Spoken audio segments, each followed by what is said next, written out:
Today we're going to go through some TikTok videos about fake friends, secret animosity, passive aggressiveness, stuff like that. I recently heard the term secret animosity and I went down a rabbit hole on TikTok. I don't have like an important topic today, just thought I would react to some of these videos in case some of you find it helpful.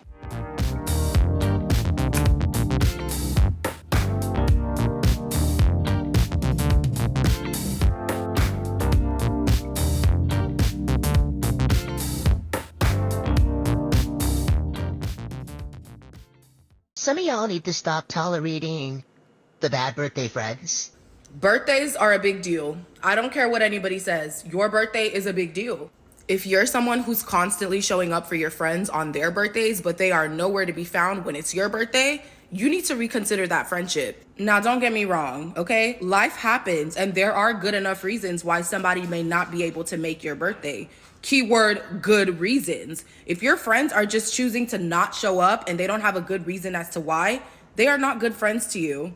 And I know some people are gonna say, oh, it's not that big of a deal, but it is. There's only one day out of the entire year that is supposed to be about you. And if your friends cannot show up and support you on that day. So I really like this video. I think it highlights that birthdays are important for people because it's kind of the one day a year that's just for you. People are congratulating you, people are giving you presents, the attention is all on you. And for a lot of people, that's kind of a once a year type of event. You know, like she alluded to, obviously if it happens every now and then, if a person has a good reason, totally fine for someone to have to miss your birthday. But if they're consistently not showing up for you on days where it is supposed to be all about celebrating you and your life, I do think that's a red flag. There's actually an interesting overlap between this topic and abusive relationships. In abusive relationships, oftentimes abusers will intentionally sabotage their partner's birthday, or if it's not their partner, you know, whoever it is that they're in a relationship with, their daughter, their mom, whoever, because they do not like the idea of having to play nice that day, having to be on their best behavior, having somebody else take the center of attention for once. And so they either try to miss it altogether or try to sabotage it somehow and make it about them. So do be wary about people that are consistently not showing up for you, not just on birthdays, but on days where it's supposed to be all about celebrating you and your wins. One thing about it, and two things for sure, pay attention to them little jokey jokes people be cracking. I don't care what nobody says. To certain types of jokes, there is always some truth underneath of it. The jokes that attack your character, the jokes that attack your blessings, the jokes that attack things that make you happy, the jokes that attack things that make you you. I think it's good that she's distinguishing exactly what types of jokes are a red flag, because if you've seen any of my videos with my husband, you know that we love to banter, we love to poke fun at each other, and it's all in good fun. It's all with endearment. It's never with hidden hostility or wanting to be mean or put the other person down. Some people, some cultures, they just tend to poke fun a little bit, and it's actually a sign of love because it shows that you know that person, including their weaknesses, and you love them despite it. You know, like for instance, on the last video that I did with my husband, he made a joke about me being bad at math, and it's true, I am bad at math. I feel like part of the issue is, are you targeting a personal insecurity of that person? Similarly, if there's something like she's saying that people really value about themselves, that they hope for their future or aspects of their character, it's kind of off limits to make jokes like that. I mentioned this in my video on how to flirt. Banter and jokes are supposed to be making fun of you and the fact that you like that person. Yes, it could be technically on the surface as if you're poking fun at the other person, but underneath it all, what you're poking fun at is the fact that you love this imperfect person and how into them you are if it's a romantic relationship. My personal favorite, the people that only crack jokes in front of other people in an attempt to bring you down a notch. Like when it's just y'all, they ain't never got nothing to say. But as soon as it's in front of a crowd of other people or other people y'all chilling with, they just world's top-notch comedian, Kevin Hart. Ha. She's so funny. Yeah, that's absolutely true. Because once you're in a social group with different people, if you yourself feel insecure in your worth in some way, then you're going to try to bring other people down so that they're kind of on your level. So just remember that also. If someone ever does this to you in a social setting, remember that it comes from insecurity. It's not about you personally, and hopefully the other people in the group can see that. And if not, obviously you have a decision to make about whether you want to remove yourself from that social group. And in my experience, it is so easy to spot a hater just through the type of jokes that they keep trying to crack. And of course, when you're the type of person who can see through the shade or the BS, people will always try to gaslight you. Like, you're being too sensitive. You're doing too much. Why are you always crying about it? When realistically, if you really fucked with me in the first place, as soon as I even mention that something makes me uncomfortable or bothers me, and you continue joking about it, you already showing me you're not for me. There is one nuance here that I'd like to mention. Poking fun at people in a malicious way is a sign of insecurity. Not standing up for yourself when other people are poking fun at you in a malicious way can be a sign of insecurity. But also not taking an innocent joke at your expense can also be a sign of insecurity. So like I said, my husband and I, we like to banter a lot. We poke fun. We like to be silly throughout the day. And a few months ago, I was with somebody and I did a very similar type of joke, perfectly innocent. They were talking about somebody and I said, oh, it kind of sounds like you have a crush on this person. And they blew up on me. When people have such disproportionate reactions to something that's innocent and not meant as malicious, it often reflects that you've touched upon a chord, you've touched upon a sensitive spot for them. There's something about what you joked about that they can't handle about themselves. Maybe something that they think you're implying about them that deep down they can't accept. I do think it's healthy to be able to laugh about yourself in a lighthearted, loving, compassionate way, and to also banter with people. Like she distinguished, the nuance is when somebody is joking about something at your expense in a way that's meant to put you down, in a way that's meant to attack the things that you love, or your very character, the very essence of who you are. Let me know what you guys think about this in the comments. Do you like bantering with people, or do you tend to be a little bit more sensitive about that? If I come to you like, yo, maybe you didn't know that I don't like jokes about that, but that's not cool with me, and then you respect it and you like, oh, okay, we ain't never got to joke about that again, cool. But there's gonna be a bunch of people that's just like, you doing too much, you're too sensitive, get over it, I'm gonna keep doing it. And it's like, you so quick to say it's a joke. Was it though? Like, why? Yeah, and that's the thing. When you bring a concern to someone, or you set a boundary, or you say, hey, this hurt my feelings in X, Y, and Z way, pay close attention to how they react to it, because a person that's deeply invalidating, that's not going to take responsibility, probably doesn't have your best interests at heart. And honestly, it's probably not personal, like I keep saying. It's probably more related to their inability to take in information about themselves that threatens their self-esteem. The healthy way for someone to respond in that situation is to say, oh my goodness, I'm so sorry, like it won't happen again in the future. I really don't want to hurt your feelings. I care about you in X, Y, and Z way. That's a healthy way to react, not you're too sensitive, or why can't you take a joke, or calm down, it's not that serious. Those are very invalidating ways to respond to someone coming to you and saying you hurt my feelings. And I go through all of this in the connection course, which is where I have over 4+ hours worth of different skills required to be in healthy relationships. So if you feel like friendships or romantic relationships or family relationships are lacking in some way, if you feel like you're missing some of those building block skills, definitely check that out. It's actually on a launch sale right now as I'm making this video. Okay, so this next one is somebody reacting to a video about family members having secret animosity towards you. And I've actually seen this video before. It's of what looks like a family member getting quite aggressive with someone on, surprise, surprise, their birthday. So let's take a look.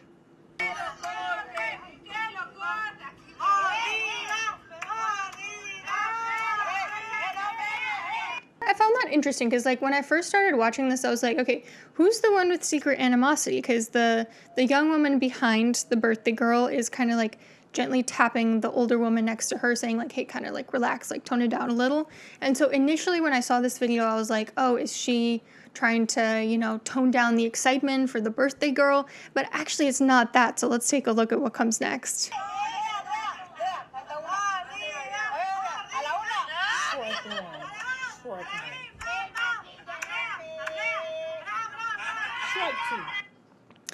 So obviously the older woman turned it into a moment of aggression. I don't really know how else you would put it. I mean, it was physical aggression. It was physically getting up on her body and doing something that she didn't want to be done. And obviously the birthday girl didn't like it, pushed her hand away, kind of a way of setting boundaries. And the woman that did that seemed really excited to see her in a position where she would be maybe embarrassed or vulnerable in that way. Seemed to be really happy to be sort of tearing her down emotionally. So I can completely see why this would be an instance of secret animosity. Something that I'm wondering personally is this person just, a very excited person that doesn't know how to rein in their energy and kind of maybe reacts in a somewhat childish manner?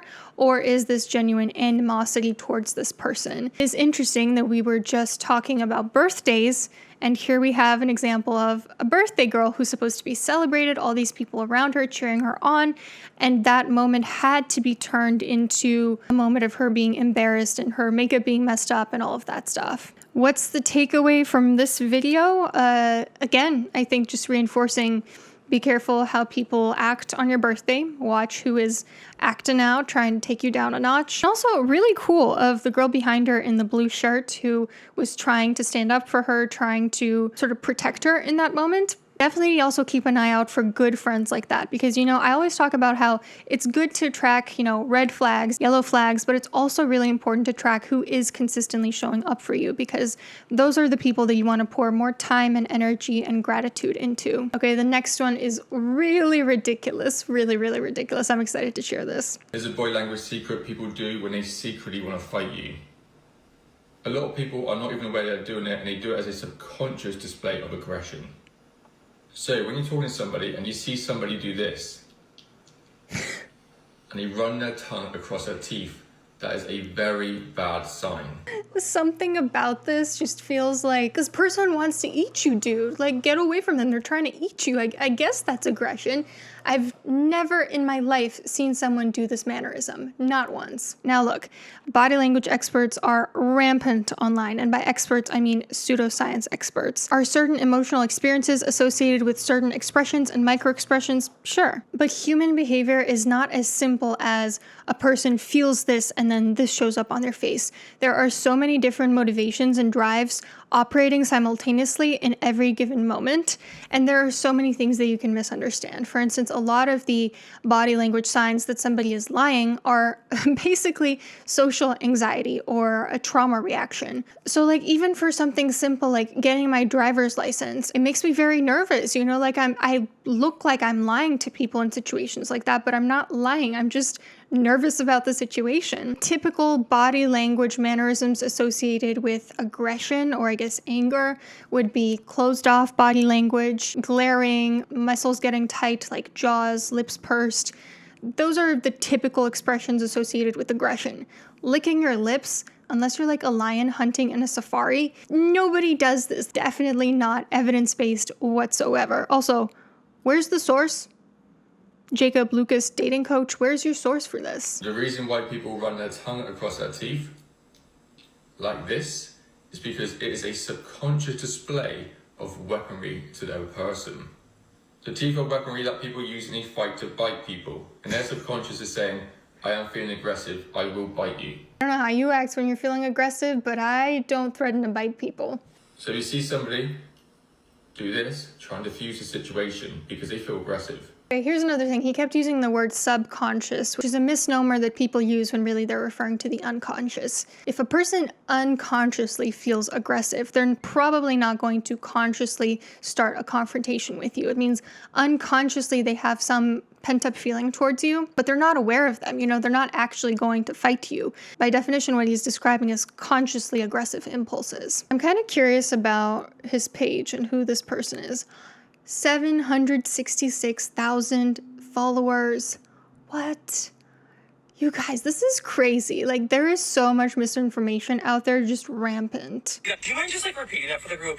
This is in fact the best way to deal with passive-aggressive comments. You put the person in a position of having to repeat themselves, and the way they said it at first, they had a bunch of energy behind it. So they were like rolling off the tongue with it. It was like impromptu too. This actually applies to many different modes of communication, even like on a live or something if you're streaming. If someone's passive aggressive or they're throwing shade, something similar like that, as long as you can ask them to clarify in one way or another, it doesn't necessarily have to be an act of speech. So an example of the way to do it in person is just like he said, just ask them to repeat themselves. So it knocks them off of their center. Yeah, I think this is a good piece of advice. When someone's being passive aggressive, asking them to really say what's underneath what they're saying is a great way to approach it. For instance, if someone is always taking shots at your partner, for instance, always saying terrible things about your partner, but like sheathed in like a sugar-coated way, if you want to call them out, a simple way to do that is to just say, hey, you have an issue with my partner? Like, is that what's going on? Because, like, I'm kind of struggling to make meaning of what you're saying in a way that doesn't lead to that interpretation. Be prepared for them to deny it, because passive-aggressive people and people who don't take accountability for their own beliefs and attitudes probably not going to fess up, not going to admit to it in that moment, but they're probably going to take a step back. And I think it's a great way to diffuse the situation from escalating. I love practicing this technique where I just try to be a mirror for someone. Somebody says something mean, is critical, or asks a ton of questions. I don't engage. I do not get defensive. I just reflect back exactly what they said to me. For instance, if they say, are you sure that's what you're going to wear out? I might say, do you have an issue with what I'm wearing out? You know, turning it back on them. Because if you engage with them, if you defend your point of view, if you justify yourself, if you provide an explanation, you're getting in the defensive, and that fuels them continuing to be on the offensive. It's just going to engage that negative cycle. Whereas if you throw it back on them, give them a question, make them explain what exactly it is they're trying to communicate underneath that fake niceness, really effective way to shut down conversation. But there is a nuance here in this video. So somebody close to me once said that they made a joke in front of like a group of people, and it was a perfectly innocent joke. But after the joke, one person came up to them and said, I don't understand the joke. Can you explain it to me? You know, that like thing that people always say when someone's being bigoted, to just ask them to explain the joke over and over again. But this joke wasn't bigoted. This person had taken offense to it for their own reasons that had nothing to do with the joke actually being offensive. And so they kept asking, like, what did you mean by that joke? What did you mean by it? You know, hoping to catch this person of saying something offensive, but there was no offensive crux to the joke. So this person just kept trying to explain it to them, but you know, it wasn't getting any further. And eventually somebody else stepped in and said, like, you know, like, leave them alone. They're like just trying to be an asshole. So again, I feel like we're kind of coming back to that idea of like, yes, of course, defend yourself if someone is being aggressive or passive-aggressive or saying jokes at your expense, and also understand when it's not actually personal. Maybe you're getting triggered because it's reflecting something about yourself that you're a little bit uncomfortable looking at. Let's finish this up. It decenters them. And if you're doing it like over text communication, you can just ask them to clarify. It's the same exact thing, because they're throwing shade, they're being passive aggressive to begin with. And so if you ask for clarification, it has the same result. They're just like, it kind of takes the fun out of it. Like if you don't understand the joke, then it doesn't have the same impact. So both of these things basically prevent the person from getting an emotional reaction out of you. That it's like a in the moment type of thing. That's where all the power on their end of the deal resides. And I love this. Absolutely. And like I was saying, you know, if you can be non-defensive when someone is being aggressive, that is your best shot at cutting it short, because they're going to realize, oh, my intention of stirring up in this person's emotions didn't work. So maybe next time they'll think twice about trying that. Because this is what dominance should look like. This is actual real dominance. Very unlike the stuff that we see guys talk about all the time about like mistreating others and considering that dominance. Yeah, absolutely. I think there's a ton of power in just being non-defensive and not engaging with people who are clearly not doing so in good faith. Last one. This one is from Robert Greene, who I've read a couple of his books. I thought they were well done. I also thought they were incredibly Machiavellian. But I've been noticing that people are mistaking Robert Greene for a psychologist, and from what I've read of him, he's a historian. He's a historian and author. Enviers will reveal themselves through what we call microexpressions. If you tell somebody suddenly, you suspect that they're an envier, and you tell them of some good news that's happened to you, for a split second, you will notice a slight frown on their face, a slight sign of unpleasantness, like they swallowed a lemon, and they'll disguise it with a smile. I swear if you're aware of it, you'll see it. On the other hand, if you tell them something bad happened, I didn't get that job, or I lost, the mortgage in my house, for a moment you'll detect a slight smile, a slight look of pleasure. It only lasts for half a second. There's a guy named Paul Ekman who writes about emotions, and he's coined the expression microexpressions. And he literally can show you photographs of what they look like. They're very fast, because people can't help but feel a little bit of excitement when you tell them bad news, or feel a little bit of pain when you tell them something good about yourself. Then they disguise it. Envy. My bad, I accidentally liked that. Munecat did a really good sort of expose on microexpressions and body language. She goes into the research very beautifully in her videos, so I will try to link that at the top of this video because she has gone way deeper into this research than I have. I'm going to say it again. Microexpressions are not a reliable way of discovering how a person really feels. If you want to know my suggestion on how to find out if somebody is lying to you or what they really feel about you, pay attention to what's not adding up, pay attention to their behavior, notice patterns, go into it with an open mind, don't go into it with a hypothesis that you're hoping to already confirm, and realize that you can't in that moment take in all the different micro expressions that they're making, unless you have like a recording of them in the moment and you also have like a recording of them in the baseline, and even then you could be completely misunderstanding what's going on. Like someone that's doing this might just be thirsty, or I don't know, they might secretly be a lion, but you never know what somebody's really thinking just based on micro expressions. For instance, a lot of times people will react with an uncanny smile or even laugh when they hear about something terrible happening or when they hear about someone dying, because it's a defense mechanism. Humor is often a defense mechanism for depression or sadness. You cannot trust just what's on the surface. If you want to know what a person really feels about it, ask them a question, listen to them talk about it, and then listen to what they're saying and what they're not saying, and notice patterns and notice what's not adding up. Don't just base it on micro expressions. All right, so there you have it. Those are some TikToks on secret animosity, fake friends, passive aggressiveness, all that good stuff. Again, if you want more in-depth into how to make friends, where to find friends, how to maintain healthy friendships, how to end unhealthy friendships, definitely check out the Connection course, and I'll see you soon.